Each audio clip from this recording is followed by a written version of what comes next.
तो hello everyone, once again I welcome you all on my YouTube channel. कैसे हैं आप सब लोग। तो कल की वीडियो में हमने देखा था कि कैसे हमने ये ऊपर ये यहाँ स्टार्टिंग से पढ़ना शुरू किया था हमने कि उत्तराखंड एक परिचय के रूप में पढ़ना शुरू किया था, जिसमें कि हमने ये पढ़ लिया था कि कितने चरणों में है। 3 चरणों में इसे बांटा गया है, पूरा निम्न पुरापाषाण काल, मध्य पुरापाषाण काल, उच्च पुरापाषाण काल वगैरह वगैरह। और कहाँ कहाँ से हमें ये चित्रण मिले हैं और कौन कौन सी गुफाएं मिली हैं हमें स्वाल नदी के तट पर वगैरह वगैरह। स्वाल नदी, फड़का नौली, स्वाल गुफा, वो स्वाल नदी के तट पर लाखों डियार मिल गई थी, फड़का नौली पेटशाल मिल गया था, फलसीमा मिल गया था, लेथाप मिल गया था, और चमोली से हमें ग्वारख्या और किमनी मिल गए थे। ठीक है, तो ये भी हमने पढ़ लिया था। और इसके बाद आज हम बात करेंगे जो है, और ये अगर आपने ये वीडियो लास्ट वीडियो नहीं देखी है तो उसे यूट्यूब पे ज़रूर देखें। और बाकी आप आगे आज हम शुरू करते हैं। ठीक है, तो चित्रण विधा के बारे में बात करते हैं कि चित्रण विधा कैसी रही थी। तो चित्रण विधा में क्या कहता है कि जो अल्मोड़ा जनपद के जो सैलासरे हैं, अल्मोड़ा जनपद के सैलासरे हैं वो कहाँ से मिले हैं, वो आपके मिले हैं तुम्हारे अल्मोड़ा जनपद के। तो हम बात करते हैं अल्मोड़ा जनपद के जो सैलासरे हैं, इनका जो है प्रागैतिहासिक चित्रण में मिलता है, जो कि प्रागैतिहासिक चित्रण मिलता है जो सैलासरों में जो अल्मोड़ा जनपद के हैं। वहाँ पे क्या है, इस जो चित्रण है वहाँ का वो स्थूल चित्रण की कोटि में आता है। स्थूल चित्रण की कोटि में आता है। ये चित्रण सामान्यतः किससे किया होगा, तूलिका से किया होगा। तूलिका यानी ये कि ब्रश हो जाता था, उसके ऊपर ये थोड़े थोड़े आगे को ब्रश वगैरह लगे होते थे, उससे वो होता था तूलिका। वो कैसे बने होंगे, तो प्रतीत होता है कि जो शायद पेड़ की छोटी शाखाओं से बनाई गई होगी। मतलब कोई शाखा तोड़ ली, उसके आगे का जो पोर्शन है उसे थोड़ा सा पत्थर से या किसी चीज़ से दबा दिया, पीस दिया, और उससे फिर जो है उसकी शाखाएं टाइप की निकल गई पतली पतली। तो वो क्या हो गया, उससे क्या हो गया, वो एक तूलिका, या जिसे बचपन में हम कहते थे कि जिससे हम बचपन में पेंटिंग वगैरह करते थे, ऐसे टाइप का बन जाता था। ठीक है, तो अब कुछ अंकन तो इन्होंने ऐसे बनाए हैं कि जो केवल बाहरी रेखाओं में बनाए हैं, कि जैसे कि आदमी बना दिया तो ये आदमी का फेस हो गया, ये आंखें हो गई, ये चेहरा हो गया, तो कुछ तो ऐसा बना दिया। लेकिन कुछ में क्या है, अधिकांश में जो किया है इन्होंने पूरा रंगों से भर के बनाया गया है उन्हें। जैसे कि अगर मान लीजिए हमने ये सूर्य बनाया है, तो सूर्य बनाया है, तो सूर्य सिर्फ इतना ही नहीं बल्कि सूर्य को ये पूरा कलर अंदर तक भी कलर कर दिया है इसका। तो यही क्या है, 2 टाइप के चित्रण मिल गए। ठीक है हमें। और जो प्रागैतिहासिक मानव ने अपने अंकन के लिए जो है किसी प्रकार का पृष्ठभूमि का निर्माण करने की आवश्यकता नहीं समझी थी और सीधे रंगों का प्रयोग डायरेक्ट शिलाखंड पे किया। यानी कि जैसे हम देख सकते हैं कि ये पत्थर की शिला है कोई, तो इसके ऊपर डायरेक्ट उसने चित्र बना दिया। पर ये पहले क्या, और ऐसा उन्होंने सोचा कि हाँ पहले ये कोई पत्थर है तो उसके ऊपर एक बैकग्राउंड में पहले कोई पेंट कर लिया जाए, उसके ऊपर फिर चित्र बनाया जाए। तो ऐसा इन्होंने इस बारे में कुछ नहीं सोचा था। इन्होंने डायरेक्ट ये शिला देखी और उसके ऊपर चित्र बना दिए। ठीक है, और इसके बाद क्या है, इन अंकनों में मानव और पशुओं का प्रदर्शन सामान्यतः पार्श्व दृश्य के रूप में ही हुआ है। हालांकि जो दृश्य परिप्रेक्ष्य था वो जो है सदैव वैज्ञानिक नहीं रहा था, लेकिन बहुत ही आकर्षक प्रभाव का था। ठीक है, तो यही है बस, बाकी इसमें ज़्यादा कुछ खास है नहीं। आगे बढ़ते हैं।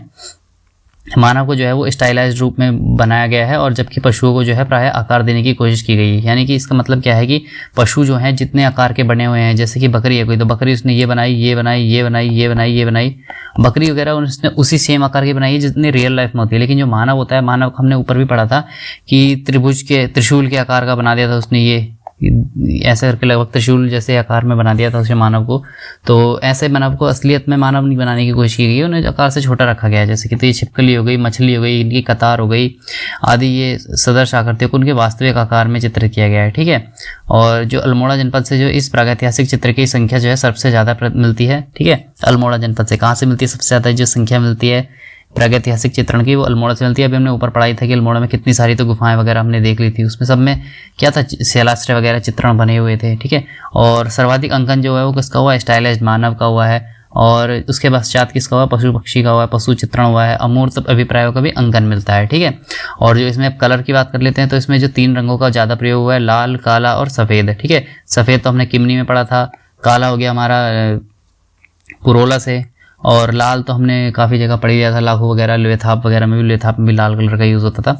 इन रंगों में लाल रंग का यूज़ जो है सबसे ज़्यादा हुआ है, कि लाल रंग तो हमें पता ही है कि हाँ सबसे ज़्यादा हुआ है। और इनमें जो है ये रंग प्राकृतिक खनिज से बने हुए मिलते हैं। ऐसा लगता है कि जैसे इन्हें प्राकृतिक खनिज वगैरह से बनाया होगा। तो जो लाल रंग के लिए जो भीमबेटका में यूज़ हुआ है ना, वो लुकाट हेमेटाइट का नोड्यूल्स का प्रयोग हुआ है। तो अब यही सेम चीज़ जो है वो अल्मोड़ा जनपद में मिलती है, अल्मोड़ा जनपद में भी स्थानीय रूप से मिलता है। अतः लाल रंग के निर्माण में इस खनिज का प्रयोग हुआ, किसका, लुकाट हेमेटाइट का। ठीक है, और काला रंग जो है संभवतः कोयला हो गया, सफ़ेद रंग जो है वो चूने से हो गया, इस चीज़ से प्राप्त किया होगा, ठीक है। काले रंग के लिए कोयला हो गया, सफ़ेद रंग के लिए चूना हो गया, ठीक है। और इन रंगों को घोलने के लिए, मिलाने के लिए किसी पशु की चर्बी हो गया, मूत्र हो गया, अन्य अम्लीय द्रव्य मिला दिया होगा और उससे जो है वो घोल बन के फिर उससे जो है पेंट करना शुरू कर दिया होगा उन्होंने, ठीक है। अब आगे बात करते हैं कि कुछ अंकनों में काले रंग के चित्र मिलते हैं, कुछ लाल रंग के मिलते हैं, कुछ लाल सफ़ेद रंग के चित्र मिलते हैं। तो लाल के ऊपर सफ़ेद, जैसे कि पहले तो उन्होंने क्या किया कि काले चित्र बनाए, काला पेन देख लेते हैं। सबसे पहले काले चित्र बनाए उन्होंने, फिर उसके ऊपर कोई लाल पेन से, लाल कलर से उन्होंने पेंट कर दिया उसके ऊपर। फिर कुछ ऐसे मिलते हैं और कुछ मिलते हैं कि लाल के ऊपर सफ़ेद रंग का पेंट मिल गया, यानी अब कोई लाल रंग का आदमी बनाया उन्होंने, उसके चारों तरफ सफ़ेद सफ़ेद रंग के कुछ बना दिया है, जो भी किया इन्होंने, ठीक है। और ऐसे चित्रण मिलता है, ठीक है। अग्रवाल और खड़कवाल ने जो बताया है कि इन चित्रों में बनाए जाने के आधार पर इन चित्रों के 5 चरण बतलाए गए हैं, 5 चरण बतलाए गए हैं। इसी प्रकार का सुपर इम्पोजिशन जो है, यानी कलर के ऊपर कलर करने का जो सुपर इम्पोजिशन है, वो कहाँ से मिलता है? भीमबेटका के भी शिलाश्रयों से मिलता है, ठीक है। और भीमबेटका के शिलाश्रयों में जो चित्रों के अंकन है उसमें कितने चरण बतलाए गए हैं? 9 चरण बतलाए गए हैं। और जो हमारे उत्तराखंड में जो चित्र पाए गए हैं और उसमें कितने चरण बतलाए गए हैं? 5 चरण बतलाए गए हैं, ठीक है। बाकी हम आगे बात करते हैं। एमपी जोशी जो है अल्मोड़ा जनपद के शिलाश्रयों का संबंध जो है अग्रवाल और खड़कवाल द्वारा ये बताया गया है कि इससे सहमति नहीं है इन्हें, मतलब जो एमपी जोशी हैं और क्या कहते हैं अल्मोड़ा जनपद की जो शिलाश्रय हैं, इनके संबंध में जो अग्रवाल और खड़कवाल ने जो धारणा व्यक्त की है, क्या धारणा व्यक्त की है कि इनके जो चित्र हैं वो 5 चरणों में बने हुए हैं ये वगैरह। तो और इस बारे में इनसे थोड़ा ये नकारते हैं जोशी जी। और जोशी जी का मानना है कि ये जो सुपर इम्पोज आकृतियाँ हैं वो जानबूझ के बनाई गई हैं। इसका कारण वो क्या मानते हैं कि इसके कारण ये मानते हैं कि जो प्रागैतिहासिक काल का मानव था वो प्रेतात्मा सदृश पर विश्वास मानता था और इसे भगाने के लिए ऐसे प्रकार के चित्र वगैरह बनाए होंगे, यानी भूत वगैरह से वो मानता था वो। तो इसके लिए उसने 2-3 कलर के 2-3 पेंट करके उसने उसके बाद 2-3 लेयर में चित्र बनाए होंगे, ठीक है। तो ये बात मानते हैं कौन? एमपी जोशी जी हमारे, ठीक है। बाकी आगे बात करते हैं कि तो धातु युग में भी, अब आ गए हम धातु युग में। तो धातु युग में क्या हुआ कि कुमाऊं क्षेत्र में मानव गतिविधियों के प्रमाण मिलते हैं अल्मोड़ा से जो हमें मिली है बनकोट से, अल्मोड़ा से ताम्राकृति मिली है और बनकोट जो है बनकोट पिथौरागढ़ पड़ता है, वहाँ से भी 8 ताम्राकृति मिली है। फिर 1999 में जो नैनी पातल है, नैनी पातल कहाँ पड़ता है हमारा? नैनी पातल पड़ता है हमारा पिथौरागढ़ में, ठीक है। पिथौरागढ़ में नैनी पातल पड़ता है, तो वहाँ पे भी क्या है? 5 ताम्राकृतियाँ मिली है। ये भी महत्वपूर्ण खोज है, ठीक है। और ये खोज जो है वो कुमाऊं क्षेत्र हो गया, गंगा घाटी की ताम्र संचय संस्कृति के मध्य आदान प्रदान वगैरह की सूचना देता रहता है, ठीक है।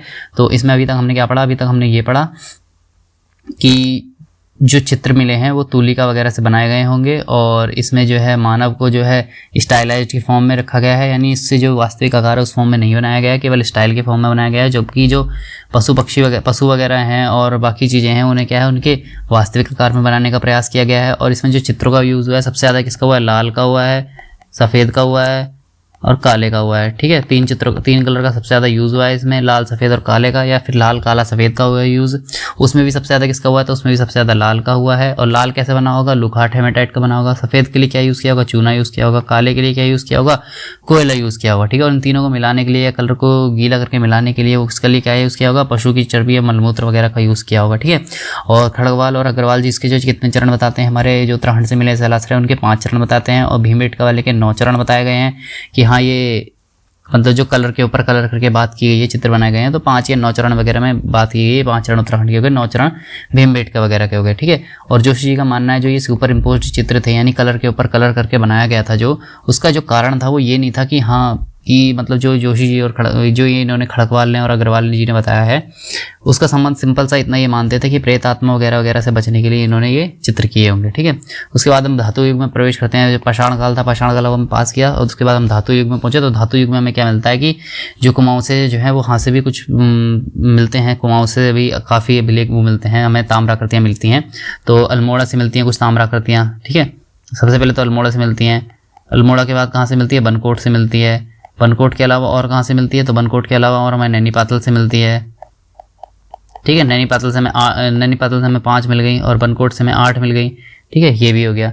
इसके बाद हम बात करते हैं कि निर्माण का प्रयोजन, यानी जो ताम्राकृतियाँ वगैरह वगैरह बनाया था तो ये क्यों बनाए होंगे इन्होंने? कुछ रीज़न भी तो रहा होगा, तो इसके बारे में बात करिए आगे, इसके बारे में भी आगे बात की गई है। तो ये विषय भी बहुत व्यापक विवाद का वगैरह वगैरह रहा, विवाद का तो रहा ही है। इसके बाद अग्रवाल जी जो है वो क्या कहते हैं कि ये जो मानव आकृतियाँ हैं इनके जो है वो प्रक्षेपास्त्र या बूमरैंग सदृश हथियार के समीकृत करते हुए पक्षियों को मारने के लिए बनाया होगा। हमने देखा कि बूमरैंग कैसा होता है कि एक आकृति का त्रिभुज की आकृति वगैरह ऐसा कुछ करके बना होता है। इससे रिलेटेड कोई आकृति वगैरह बनी होती है ताकि जो जिसे मारते हैं हम तो वो हवा में उड़ते हुए जाता है और वापस हमारे हाथ में आ जाता है, ऐसा करके मैंने तो ये देखा था, बूमरैंग ये होता है करके। बाकी जो भी है पक्षियों वगैरह को मारने के लिए प्रयुक्त तो बताते थे। बाकी इसका जो और इनके किसी भी प्रकार के कर्मकांड महत्व को अस्वीकारते हैं। कौन अस्वीकारते हैं? हमारे अग्रवाल जी, ठीक है। इसके बाद बात करते हैं कि अचडी साकलिया का अलग मत है। अचडी साकलिया अलग मानते हैं कि उन्होंने माना है कि पूरे विश्व में अति प्राचीन काल से पक्षियों को मारने के लिए अनेक साधारण तरीके अपनाए जाते हैं। तो ये केवल मात्र अग्रवाल जी का एक अटकल मात्र प्रतीत होता है कि ये वास्तविकता से कोई लेना देना नहीं है। यानी जो अग्रवाल जी का ये इन्होंने क्या किया, खंडन किया है इसमें, ठीक है। फिर आते हैं हमारे एलचिन दुबे बताते हैं कि इसका जो यूज़ हुआ होगा वो धार्मिक अनुष्ठानों वगैरह में हुआ होगा इसका यूज़। और इस धार्मिक अनुष्ठानों में प्रयोग आने वाले उपकरण हैं वो पहचाने हैं। और इनकी जो समानता है वो कहाँ से मिली है? छोटा नागपुर के संथाल से। तो और अन्य जनजातियों द्वारा जो अनुष्ठान में प्रयोग की जाने वाली लोहे की और इस्पात की कुल्हाड़ियाँ वगैरह हैं उनसे इसकी तुलना करते हैं कि जो ये संथाली जाति है जो छोटा नागपुर के यहाँ रहती है, तो वहाँ जो उनके हथियार थे, उनकी कुल्हाड़ी थी, उससे जाके इसकी क्या करते हैं, ये तुलना करते हैं, ठीक है। अब आगे बात करते हैं, तुलना करते हैं कुल्हाड़ी वगैरह से। और SP गुप्ता, ठीक है, SP गुप्ता जी क्या कहते हैं? उन्होंने क्या कहा है कि ये जो मानव ताम्र आकृतियाँ हैं ये देवी आकृतियों के समीकृत किया गया है। और MP जोशी ने फिर क्या कहा है कि इसे ये मानव ताम्र आकृति जो है ये परशु से समीकृत किया है। बाकी तो ऐसे बहुत ही सारे इनके काफ़ी सारे वो हैं, परशु से समीकृत किया है। और आयुध का प्राचीनतम मानव रूपण बताया गया है, ठीक है। आयुध का मतलब क्या होता है? हथियार, ठीक है। क्या होता है आयुध का मतलब? हथियार होता है, ठीक है, ये भी ध्यान रखेंगे।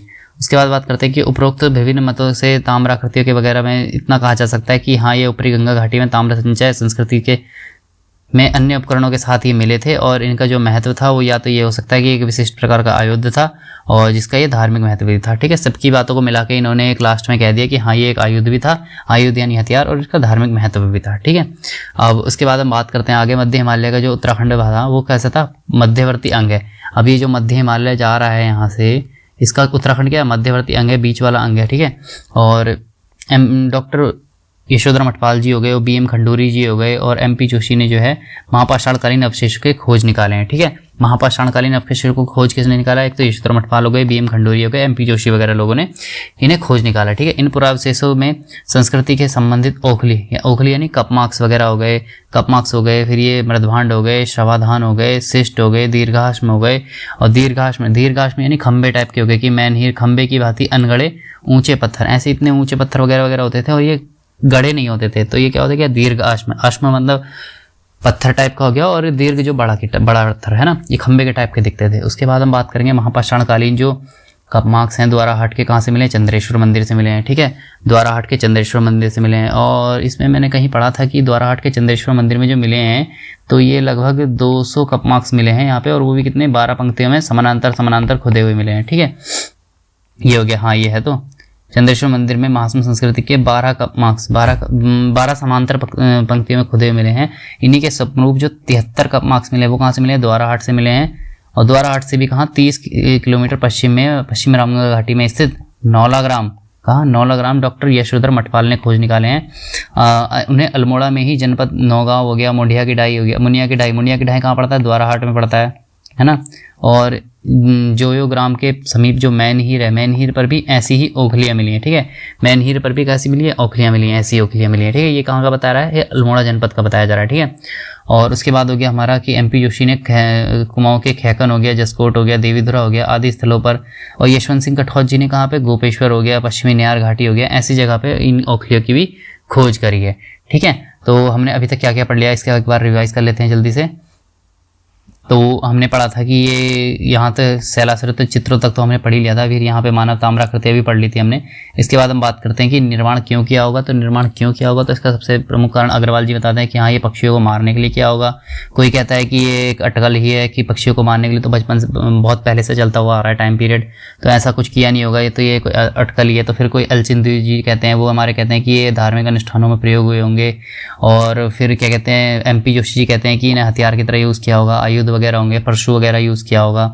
तो लास्ट में जाके कुछ नहीं होता, लास्ट में जाके इन सबका एक संग्रह बना देते हैं और उसमें कह देते हैं कि एक प्रकार का आयुध था, जो कि मतलब अब आयुध यानी हथियार था और ये किसी भी काम यूज आ सकता है। फिर उसके बाद क्या, इसका धार्मिक महत्व भी था, ठीक है। दोनों बातों को जोड़ के बता दिया। उसके बाद फिर हम बात करते हैं जो ये महापाषाणकालीन संस्कृति है, महापाषाणकालीन जो ये है इनके बारे में बात करते हैं, इसमें क्या लिखा हुआ है तो आगे देखते हैं, ठीक है। अभी हमने क्या पढ़ा था इसके बारे में फिर, और इसमें ये है कि जो यहाँ महापाषाणकालीन खोज निकाले हैं, इन पुरावशेषों में जो संस्कृति से संबंधित ओखली वगैरह हो गए और मृदभांड हो गए, सवाधान हो गए, शिष्ट हो गए, दीर्घाश्म हो गए। दीर्घाश्म में क्या होते थे, जो खंभे होते थे वो हो गए। फिर ओखलियाँ मिली हैं इन्हें। ओखलियाँ जो मिली है, सबसे पहले जो ओखलियाँ मिली है महाश्म संस्कृति की, वो कहाँ से मिली है, चंद्रेश्वर से मिली हैं, जो कि 12 पंक्तियों में 12 समानांतर पंक्तियों में खुद ही मिली हैं। 73 कप मार्क्स जो कि द्वाराहाट से मिले हैं। द्वाराहाट के 30 किलोमीटर पश्चिम में पश्चिमी रामगंगा घाटी में स्थित नौलाग्राम में डॉक्टर यशवंत मठपाल ने खोजे हैं। ठीक है, नौलाग्राम से नौलाग्राम कहाँ पड़ता है, रामगंगा घाटी में, पश्चिमी रामगंगा घाटी में। ठीक है, जो 73 कप मार्क्स कहाँ से खोज निकाले हैं, तो 73 कप मार्क्स जो खोज निकाले हैं वो हमारे पश्चिमी रामगंगा घाटी से मिले हैं। कहाँ से, पश्चिमी रामगंगा घाटी से मिले हैं।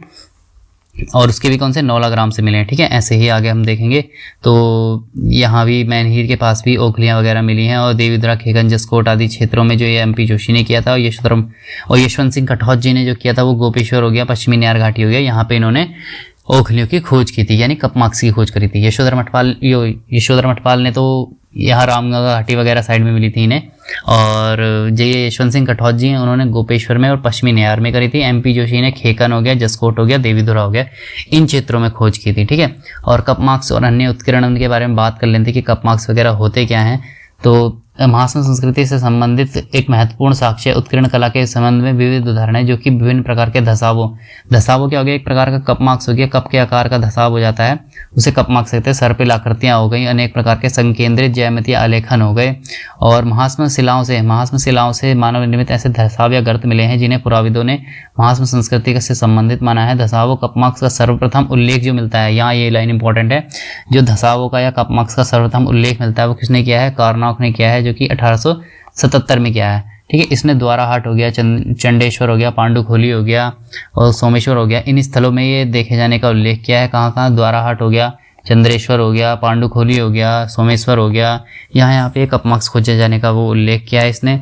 और कारनाक के बाद से लेके आज तक अल्मोड़ा जनपद के जसकोट, सिमल्टी, लुएथा, फलसीमा, कपड़खान, चूरीकोट, डियोली डांडा और कालामाटी जैसे क्षेत्रों में जो है स्थलों में से महाश्म मानव के द्वारा जो निर्मित महाश्म कप मार्क्स हैं वो प्रकाश में आ चुके हैं। ठीक है, महाश्म मानव जो निर्मित थे, जो महाश्म संस्कृति के मानव थे, उन्होंने जो कप मार्क्स बनाए हैं कहाँ बनाए थे, जसकोट हो गया, सिमल्टी हो गया, लुएथाप हो गया, फलसीमा हो गया, कपड़खान हो गया, चूरीकोट हो गया, डेवली डांडा हो गया, कालामाटी हो गया, ऐसे क्षेत्रों में इन्हें कप मार्क्स मिले हैं। अब ये जरूरी नहीं है कि सारे नाम रटने जरूरी हैं, तो ये ऐसा कुछ जरूरी नहीं है। इसमें से जो इंपॉर्टेंट है वो आप याद कर सकते हैं, जितना याद हो जाए उतना याद कर लीजिए, कोई दिक्कत नहीं है इसमें। ठीक है, बस ये याद रखिएगा कि जो कप मार्क्स की खोज की थी सर्वप्रथम महाश्म संस्कृति में, तो उसने किसने की थी, रॉबर्ट कारनक ने की थी। कब, 1877 में की थी। ठीक है, अब इसके हम आगे बढ़ते हैं। कुमाऊं से प्राप्त महाश्मकालीन ऐसे धसाव को 7 प्रकारों में विभाजित किया गया है। जो धसाव हैं वो कितने प्रकार में विभाजित किया गया है, 7 प्रकार में विभाजित किया गया है। अब इनके बारे में ज़्यादा डिटेल से नहीं पढ़ेंगे, जल्दी हम इसमें निकलते हैं पढ़ के। तो एक तो बिंदु सदर्श हो गया, जो बहुत ही पतला छोटा वाला हो गया, बिंदु सदर्श हो गया। और गहराई व्यास तो इसका वही 0.5 वगैरह। फिर छोटे छिद्र धसाव हो गए, इनसे थोड़े से बड़े हो गए। उसके बाद वो धसाव हो गए। फिर उसके बाद गहराई मतलब लंबाई चौड़ाई तो कुछ पढ़ने से इसका कोई है नहीं, इतना याद रहता नहीं है किसी को। फिर सामान्य हो गए, सामान्य इनसे थोड़े बड़े होंगे।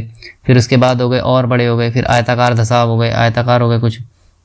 उसके बाद फिर सर्पाकार हो गए धसाव। फिर हो गया सिमल्टीग्राम वगैरह में इकलौता ऐसा उदाहरण मिला है जहाँ पे बिल्ली व्याघ्र के जानवर के उत्कीर्ण मिला है। ठीक है, यहाँ से मतलब बिल्ली व्याघ्र जानवर के बिल्ली या व्याघ्र हाथी के जानवर का उत्कीर्ण मिला है। कहाँ से, सिमल्टीग्राम से। ठीक है, नाशपाती के आकार के जो गर्त मिले वो भी मिले, नाशपाती के और बड़े हो गए फिर। ठीक है, यहाँ से भी मिले। तो कुल मिला के कितने जो कप मार्क्सों का प्रकार मिला है, ये 7 कप मार्क्स का प्रकार मिला है। ठीक है, ये याद रखेंगे। और इन धसावों या कप मार्क्स का क्या प्रयोजन था। तो अब हम ये देखेंगे कि ये क्या है, क्यों है, कप मार्क्स क्यों बने थे, कैसे बने थे। ठीक है, इनके बारे में बात करेंगे। तो इसका आधिकारिक रूप से तो कुछ भी कहना संभव है नहीं। जनपद में जो नाशपाती के आकार के बड़े गर्त मिले हैं उन्हें ये कह सकते हैं कि हाँ भाई ये जो बड़े गर्त मिले हैं इनका जो है निवास, इनका जो महत्व है वो ये है कि बुर्जोम के जो प्राप्त हुए हैं ठीक प्रकार के धसावों के समीकृत करें तो पता चलता है कि बुर्जोम में इन धसावों का प्रयोग मानव आवास के लिए करता था। यानी जो मानव था, जो नाशपाती वाले हैं, ये काफ़ी बड़े होते थे। इनका प्रयोग जो है बुर्जों में जो है मानव धसाव का, इनका प्रयोग किस लिए करता था, इनका प्रयोग मानव अपने आवास के लिए रूप में करता था। ठीक है, तो इस प्रकार हम मान सकते हैं कि जो अल्मोड़ा से धसाव पाए गए हैं उन्हें भी महापाषाणकालीन का निवास स्थान माना जा सकता है। ठीक है, और जो MP जोशी द्वारा जो ये वर्गीकरण किया गया है, इस प्रकार के धसावों को क्या कहा गया है, आवास संबंधी गर्त बताया गया है। ठीक है, बाकी इन्होंने अपने वर्गीकरण में 1, 2, 4, 5, 6 को महास्म के किसी कर्मकांड में जो प्रयुक्त हुआ था उसमें बताया गया होगा, और 3 को जो है अंत्येष्टि क्रिया से संबंधित बताया गया है। ठीक है, जो ये प्रकार बताए थे हमने भी 1 से लेकर 7 तक जो प्रकार बताए थे। ठीक है, अब हम आगे बात करते हैं। तो आगे में पता चलता है कि रॉबर्ट कार्नक ने चंडेश्वर मंदिर में लहरदार रेखा के मध्य पत्ती सदृश अभिप्राय उत्कीर्ण होने का उल्लेख किया है। ठीक है, यानी जो कार्नक इसने चंडेश्वर में लहरदार रेखा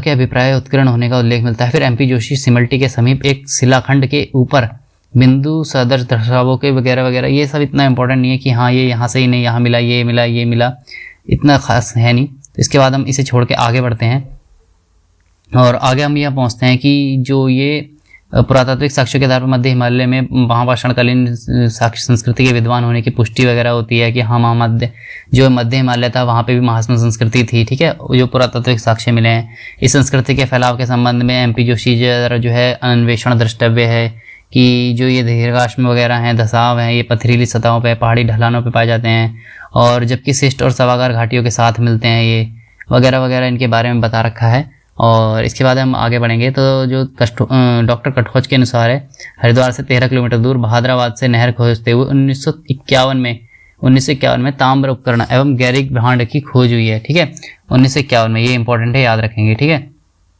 जो यशवंत सिंह कटोच जी हैं, इनके अनुसार, यशवंत सिंह कटोच के अनुसार जो ये हरिद्वार है यहाँ से 13 किलोमीटर में जो बहादराबाद में, बस ये ज़्यादा याद मत रखो कि बहादराबाद कहाँ है कहाँ नहीं है। बहादराबाद तो हमें पता है कि हाँ हरिद्वार में है, ये हरिद्वार में है। तो यहाँ से क्या मिला इन्हें, यहाँ से जब नहर खोदी है तो 1951 में ताम्र उपकरण मिले हैं, और ताम्र उपकरणों के साथ क्या मिला है, गैरिक भांड मिले हैं। गैरिक भांड यानी कि जो वो गेरुए रंग के जो बर्तन वगैरह हो गए मिट्टी के, ठीक है, वो मृद भांड मिले हैं। ठीक है, मृद भांड मिले हैं और इस स्थल का 1953 में यज्ञदत्त शर्मा का द्वारा उत्खनन किए जाने पर यहाँ कैसे उपकरण मिले हैं, पाषाण उपकरण भी मिले हैं। ठीक है, यानी जो बहादराबाद है यहाँ से 2 प्रकार के उपकरण मिल गए, 1951 में मिल गए ताम्र उपकरण, और 1953 में जो है वो पाषाण उपकरण मिल गए। पाषाण उपकरण की खोज किसने करी, फिर यज्ञदत्त शर्मा ने करी थी। ठीक है, और इसके साथ भी वही मृदभांड पाए गए जो उस टाइम पे जो ताम्र उपकरणों के साथ पाए गए थे 1951 में, और उन्हें पुराविदों ने किसी ताम्र युगीन उत्तर प्रस्तर युगीन बस्ती का अवशेष माना, और देहरादून के कालसी घाटी से भी उपकरण प्राप्त हुए जो कि आरंभिक पाषाणकालीन युग के माने जाते हैं। बस नॉर्मल से याद रखना है कि हमें जो ताम्र उपकरण मिले हैं, ताम्र पाषाणकालीन या ताम्र उपकरण जो मिले हैं, तो हमें एक ही उपकरण मिला है 1953 में, जो कि कहाँ से मिला है हमें, ये मिला है हमें यज्ञदत्त शर्मा द्वारा खोजा गया है। और ये यज्ञदत्त शर्मा द्वारा 1953 में तो ये पाषाण हो गया, और बाकी जो हमें तांबे वाला जो मिला है वो 1951 में मिला है। ठीक है, ये भी ध्यान रखेंगे। इसके बाद हम बात करते हैं आगे की, आरंभिक पाषाण युगीन जो माने गए हैं। उसके बाद हम 1956 में आ गए। 1956 में मलारी गांव में कुछ समाधान मिले हैं।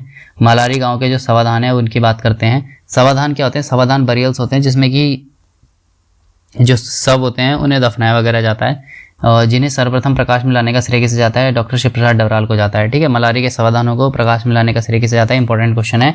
तो मलारी के समाधानों को प्रकाश में लाने का श्रेय जाता है शिव प्रसाद डबराल को। 1983 से लेकर 2001 में गढ़वाल विश्वविद्यालय के इतिहास पुरातत्व विभाग द्वारा इस क्षेत्र की समाधियों का सर्वेक्षण किया गया, और प्रथम सर्वेक्षण में डॉक्टर BM खंडूरी के अनुसार आखेट के लिए लोह उपकरणों के साथ पशुओं का एक संपूर्ण कंकाल भी मिला है। ठीक है, पशुओं का एक संपूर्ण कंकाल भी मिला है, और जो ये पशु है इसका संपूर्ण कंकाल मिला है, इसकी पहचान किससे की जा रही है, तो इसकी पहचान हिमालय वृषभ, जिसे जुबू भी कहते हैं, ठीक है, हिमालय वृषभ से की जा रही है। ठीक है, इसकी पहचान। और दूसरे सर्वेक्षण में, पहला सर्वेक्षण में तो हाँ कि ये पूरा संपूर्ण जो है संपूर्ण कंकाल मिल गया पशु का, और दूसरा जो सर्वेक्षण हुआ उसमें संपूर्ण मानव कंकाल के साथ, शव के ऊपर एक सोने का मुखौटा और 10 मृत्तिका पात्रों के साथ एक कांसे का कटोरा भी मिला है। ठीक है, यानी जो पहले उसमें मिला है तो वो तो मिला है कि वृषभ मिला है, पहले में वृषभ मिला है। दूसरा सर्वेक्षण हुआ उसमें क्या नाम है, कोई व्यक्ति था वो लेटा हुआ था, मतलब दफना रखा था, उसमें कंकाल था, कंकाल के ऊपर 5.2 किलो का सोने का मुखौटा था, और उसके बाद क्या किया 10 मृत्तिका पात्रों के साथ एक कांसे का कटोरा भी मिला है। ठीक है, कांसे का कटोरा भी मिला है। ठीक है, और इन सर्वेक्षणों से विविध हुआ कि पहाड़ को काटकर गुफा में मलारी के समाधानों का निर्माण किया गया था। यानी जो पहाड़ी थी मलारी में उसे काट के ये जो गुफा बनाई गई थी। ठीक है, ये भी हमें पता चलता है इससे। फिर हो गया हमारा पश्चिमी रामगढ़ घाटी में स्थित नौला और जैनल गांव के लगभग 2 किलोमीटर के दायरे में यशोधर मठपाल ने समाधानों की खोज की है। अभी तक हमने समाधान कहाँ से पढ़े हैं, एक तो हमने मलारी से पढ़ लिया, और एक अब ये नया आ गया है मलारी के अलावा, नौला जैलन गाँव, नौला जैनल गाँव, ठीक है, नौला जैनल गाँव जो कि कहाँ है, पश्चिमी रामगंगा घाटी में पड़ता है, ठीक है, ये भी याद रखेंगे। इनके अनुसार ये महापाषाण कालिक हैं, लगभग 3000 साल पहले ये प्राचीन है। और 3000 साल पहले लगभग जो किसान थे, कृषि थे, पशुपालन जीवी लोग थे, वो सारी की सारी धातुओं से, सभी धातुओं से परिचित थे। और गढ़वाल विश्वविद्यालय द्वारा जो उत्खनन किया गया है, उस उत्खनन में क्या मिला है कि महापाषाण सभ्यता के अनेक समाधान मिले हैं, ठीक है। जो गढ़वाल विश्वविद्यालय ने उत्खनन किया है वहाँ पे रामगंगा घाटी में अनेक समाधान मिले। सानड़ा बसेड़ी गांव हो गया, सानड़ा बसेड़ी गांव हो गया जहाँ पे उत्खनन किया गया। और भिकिया, जो कि सानड़ा बसेड़ी गांव का है, भिकिया शहर से उत्तर की ओर 10 किलोमीटर की दूरी पर स्थित है, ठीक है। वहाँ 2 प्रकार के समाधान मिलते हैं, एक शिष्ट है और एक अनबरियल है, ठीक है, शिष्ट और अनबरियल, ठीक है। अब ये 2 प्रकार के समाधान हो गए। अब यानी मनुष्य को दफनाने वाले भी 2 तरीके के समाधान हो गए, वो पढ़ते हैं, पहला शिष्ट और दूसरा अनबरियल, ठीक है। अब बात करेंगे तो शिष्ट वगैरह की भी बात करेंगे इसमें हम। उत्तराखंड से जो प्राप्त शेष प्राचीन मानव हैं और उसके पाषाण युग के उपरांत धातु युग में भी मानवीय गतिविधियों का प्रमाण वगैरह मिलता है। और इनका मतलब जो वैज्ञानिक परीक्षण वगैरह है वो नितांत आवश्यक है। तो शिष्ट और अनबरियल का हम मतलब देख लेते हैं सबसे पहले। तो शिष्ट तो वही हो गया कि जो नॉर्मल साधारण विधि वगैरह से दफना दिए जाते हैं कि हाँ उन्हें दफना दिया और बस काम खत्म हो गया। अनबरियल क्या हो गया, इसमें दफनाते वगैरह कुछ है नहीं, इसमें मतलब थोड़ा जो अस्थि वगैरह में भर के उसे फिर वो रख देते हैं, तो वो क्या हो गया, अनबरियल हो गया, ठीक है। उन्हें दफनाया नहीं जाता है, ठीक है। और शिष्ट में क्या है, दफना दिया जाता है। और इसके बाद हम बात करेंगे, इसके बाद जो आद्य उत्तराखंड के आद्य इतिहास के प्रधान स्रोत जो हैं वो क्या हैं, साहित्य हैं। अब इनके बारे में, साहित्य के बारे में हम पढ़ेंगे, तो ये हम करेंगे अब नेक्स्ट वीडियो में। बाकी तब तक के लिए बाकी आप चैनल को लाइक करें, शेयर करें, सब्सक्राइब करें वीडियो को। और वीडियो कैसी लगी आप कमेंट सेक्शन में जरूर बताइएगा। और सबसे पहले अब ये वीडियो खत्म करने से पहले एक बार हम कोशिश करते हैं कि एक बार हमने जो आज पढ़ा है उसका जल्दी से लास्ट में एक रिवाइज कर लेते हैं, क्विक रिविजन, ताकि हमें पता चल सके कि हमने आज क्या क्या पढ़ा है, ठीक है। तो हमने आज यहाँ चित्रण विधा से पढ़ा था, चित्रण विधा के बारे में। इसमें चित्रण विधा में कि चित्रण जो है वो कैसा होगा, तो हमारे यहाँ का जो चित्रण है वो कौन सी कोटि में आता है, वो स्थूल कोटि में आता है, ये भी ध्यान रखेंगे अब आप। और स्थूल कोटि में आता है, उसका किससे चित्र किया होगा, इससे तूलिका से इसका चित्रण किया होगा, शायद जो बाहरी शाखाओं वगैरह से बने होंगे, ये बाहरी शाखाओं से बने थे। और इसमें क्या है, अंकन जो है वो पूरा भरा गया होगा। और उसके बाद जो है पृष्ठभूमि में पहले सोचा नहीं था इन्होंने कि हाँ पीछे भी दीवार पे भी पेंट करना है, उसके ऊपर चित्र बनाना है, ऐसा कुछ किया नहीं था इन्होंने। और पार्श्व दृश्यों के रूप में जो है वो मनुष्य को दर्शाया गया है, फिर स्टाइलाइज्ड मानव को दर्शाया गया है। और जो बाकी जानवर हैं उन्हें पूरा का पूरा सेम आकार में रखने की कोशिश की गई है, जैसे छिपकली हो गई, मछली हो गई, इनकी कतार वगैरह बनाई गई है, वास्तविक आकार में बनाई गई है, ठीक है। और स्टाइलाइज्ड मानव का यूज़ हुआ है। और पशु वगैरह के मूर्तियों का अंकन मिलता है। और इसमें 3 कलर का चित्र मिलता है, जैसे कि एक तो हो गया लाल, हो गया काला, हो गया और सफ़ेद हो गया, ये 3 कलर के चित्र मिल गए। इसमें सबसे ज़्यादा प्रयोग जो है लाल कलर का हुआ है। और उसके बाद करते हैं जो लाल रंग बना होगा वो कैसे बना होगा, जो वो भीमबेटका में जो लुकाट हेमेटाइट है वहाँ उस नोड्यूल का प्रयोग हुआ था, तो सेम चीज़ यहाँ भी पाई जाती है। तो ये भी हम देख सकते हैं कि हाँ इसी से लाल रंग का चित्र भी बना होगा, इसी खनिज का प्रयोग हुआ होगा लाल रंग का चित्र बनाने में, किसका, लुकाट हेमेटाइट का। फिर काला रंग तो हमें पता है कि कोयले से बन गया होगा, सफ़ेद रंग चूने से बन गया होगा। और इन सबको जो घोला वगैरह होगा, रंगों को घोलने के लिए, मिलाने के लिए किसका यूज़ किया होगा, तो पशु की चर्बी वगैरह का यूज़ किया होगा, मूत्र वगैरह हो गया या अन्य कोई अम्लीय द्रव हो गया, वो मिला दिया, उसका लेप बना के उसके फिर दीवार पे चिपका दिया, तो वो क्या बन गया, पेंट बन गया, ठीक है। और उसके बाद हम बात करेंगे कि इन पे जो काले लाल रंग का चित्र वगैरह वगैरह का मिला है, तो वो कैसे मिला है चित्र, ठीक है। तो इसमें मतलब बताया गया है कि जो अग्रवाल हैं और खड़गवाल हैं वो क्या मानते हैं कि हाँ जो ये चित्र हैं ये इसके 5 चरण बनाए गए होंगे, कि मतलब एक कलर हो गया, फिर दूसरा कलर हो गया, फिर तीसरा कलर हो गया, फिर चौथा कलर हो गया, फिर 5वां हो गया, मतलब ऐसे करके 5 चरण बताए गए होंगे कि हाँ चित्र बनाने के 5 चरण होंगे। और इसमें क्या है, सुपर इम्पोजिशन भीमबेटका के शिलाश्रय में भी मिलता है, इसमें 9 चरण बताए गए हैं, ठीक है। मतलब सुपर इम्पोजिशन की एक कलर के ऊपर दूसरा कलर ऐसे करके बढ़ाते चले गए, ठीक है। उसके बाद हम बात करेंगे कि जो ये जोशी का मानना है, जो ये सुपर इम्पोज्ड जो आकृतियां हैं ये क्या है, ये प्रेत आत्मा वगैरह से भगाने वगैरह के लिए बनाया गया होगा, इन्होंने सदृश चित्र जो बनाया गया होगा। फिर हमें धातु युग में प्रवेश कर जाते हैं, पाषाण युग के बाद धातु युग में प्रवेश किया तो हमें सबसे पहले जो अल्मोड़ा से हैं वो वहाँ से कुछ ताम्र मानव आकृतियाँ मिली, ताम्र मानव आकृतियाँ, फिर बनकोट से मिली। उसके बाद फिर हमें कहाँ से मिली, 1999 नैनीपातल से मिली है। बनकोट वाली शायद 1989 है, अगर मैं सही हूँ तो ठीक है, वरना आप एक बार चेक कर लीजिएगा कि बनकोट वाली जो है 1989 में है या नहीं है। उसके बाद फिर 5 ताम्र आकृतियाँ मिली, फिर ये हुआ। फिर आगे हमने देखा कि जो ये ताम्र आकृतियाँ थी ये बनाई क्यों होंगी, किस कारण से बनाई होंगी, तो कुछ अग्रवाल जी कहते हैं, कुछ लोग कहते हैं कि ताम्र आकृतियाँ जो है प्रक्षेपास्त्र के लिए यूज़ हुई होंगी, पक्षी वगैरह को मारने के लिए। तो दूसरे साकलिया जी कहते हैं कि ये तो आम तरीका था पहले से मारते हुए आने का, तो इतना ज़्यादा कुछ ऐसा है नहीं, बहुत सारे साधारण तरीके बनाए गए होंगे पक्षियों को मारने के लिए। तो ये ज़रूरी नहीं है कि ताम्र आकृति को ही मतलब तांबे की एक ताम्र आकृति वगैरह बनाए, तांबे का कुछ बनाया है हथियार औजार वगैरह, उससे फिर मारे, तो ऐसा कुछ तो लगता नहीं है। ये मात्र अटकल है। फिर अलचिंद द्वितीय ने कहा कि धार्मिक अनुष्ठानों में प्रयोग हुआ होगा इसका, जो कि संथाल वगैरह से जनजाति से भी संबंधित है।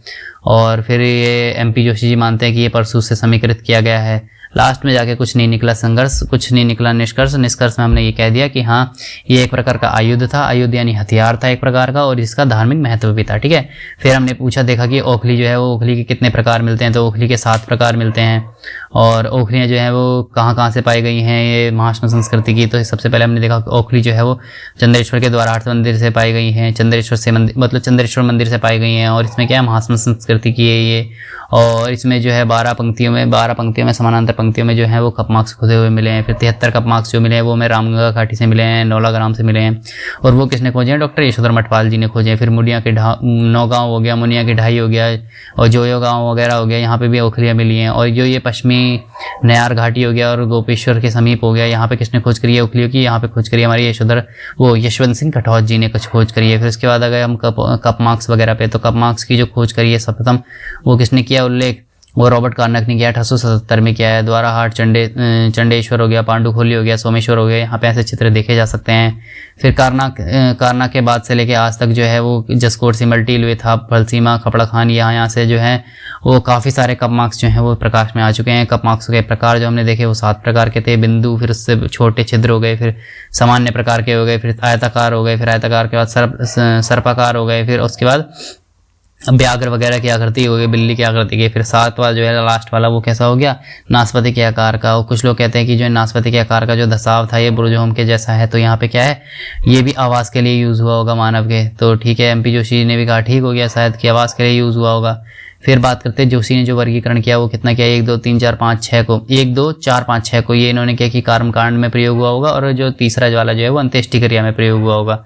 ठीक है, और इसके बाद हम बात करेंगे आगे कि ये यहाँ पे कैसे कैसे चित्र बनाए जाते हैं। तो वही है कि इतना ज़्यादा कुछ खास है नहीं, यहाँ पे चिन्ह वगैरह मिले हैं, मठपाल ने एक दूसरे को लहरदार वगैरह काटती हुई रेखाएं मिली हैं, और ये भी हम छोड़ेंगे। बाकी इतना ज़्यादा कुछ खास है नहीं, समाधान वगैरह मिले हैं यहाँ से। तो बहादुराबाद में जो है हमें बहादुराबाद के बारे में देखेंगे। बहादुराबाद में एक तो हमें ताम्र पाषाण आकृतियाँ मिली है, वो 1951 में ताम्र आकृतियाँ मिली है, वो उपकरण, और मृदभांड वो 1951 में मिले हैं। फिर 1953 में मिले हैं, वो वहाँ कैसे मिले हैं, पाषाण उपकरण मिले हैं। ठीक है, फिर 1956 की बात करेंगे तो गढ़वाल विश्वविद्यालय ने मलारी की खोज की थी, मलारी गांव में कुछ समाधानों की खोज करी थी। ठीक है, और जिन्हें सर्वप्रथम प्रकाश मिलाने का श्रेय किसे जाता है, शिव प्रसाद डबराल जी को जाता है। और 1983 से लेकर 2001 तक गढ़वाल विश्वविद्यालय ने पुरातत्व विभाग में मतलब समाधियों का जो है सर्वेक्षण वगैरह किया है। ठीक है, वही है कि मतलब कि यहाँ से जो है आखेट प्रथम सर्वेक्षण में BM खंडूरी जी ने आखेट के लिए लोह उपकरणों के साथ एक पशु का संपूर्ण कंकाल भी देखा गया है, जिसकी पहचान हिमालय वृषभ या जुबू से की जा रही है। फिर यहाँ पे क्या है, 5.2 किलो का सोने का मुखौटा है दूसरे वाले उसमें है, और उसके बाद फिर वहाँ कांसे का कटोरा वगैरह भी मिला है। ठीक है, और ये जो कहा गया है कि हाँ ये मलारी गुफा जो बनाई होगी, इसमें समाधान जो बनाए होंगे कैसे बनाए होंगे, तो ये पहाड़ी को काट के बनाए गए होंगे। फिर उसके बाद आ गया हमारा पश्चिमी रामगंगा घाटी में, वहाँ क्या गया नौला और जैनल गाँव, यहाँ से भी समाधान मिले हैं।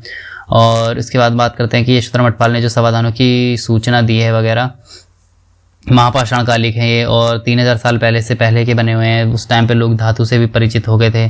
फिर रामगंगा घाटी हो गया, इसके अनेक समाधान प्राप्त हुए हैं रामगंगा घाटी से। फिर सानड़ा बसेड़ी गांव से भी बहुत सारे मिले हैं। यहाँ से 2 प्रकार के जो मिले हैं वो मिले हैं हमें, शिष्ट हो गया, अनबरियल हो गया, ये सारी चीज़ें यहाँ से मिली हैं। ठीक है, और बाकी तो इतना कुछ खास है नहीं। बाकी यहाँ से हम आगे से हम पढ़ेंगे जो कि साहित्य स्रोत वगैरह हैं कि कहाँ से क्या क्या सुनने के लिए मिला है।